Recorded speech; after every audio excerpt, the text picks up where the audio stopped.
This is Buck Rogers. I was lost in the 80s, but I think I've made myself reappear in the 2000s. I have my spaceship. I'm going past Jupiter and Saturn right now as we speak. And I got my super headset on. But listen, if you get this message before I get back to Earth, make sure you have a cup of coffee ready for me. I'm really tired and I just want to be awake when everyone's interviewing. So, yeah, it's been a great adventure. This is Buck Rogers, out. They should have been able to get the flowers there, you know? Yeah, that.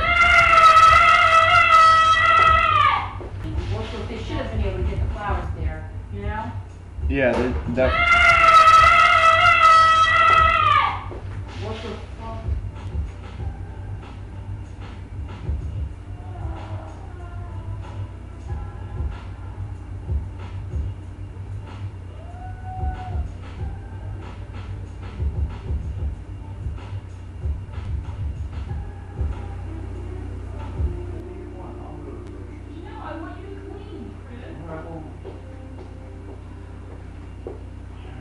And half the stuff I won't really know until I just look around and think, oh, would they like this or would they like that?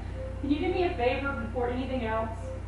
When I cleaned out underneath the stove where you lift that thing up to turn the, light the gas. Yeah. And I had it on a sponge and I shook it in here, but apparently some got on the floor. It's all around here. Can you get that up before it gets tracked everywhere? That's what's on the bed now.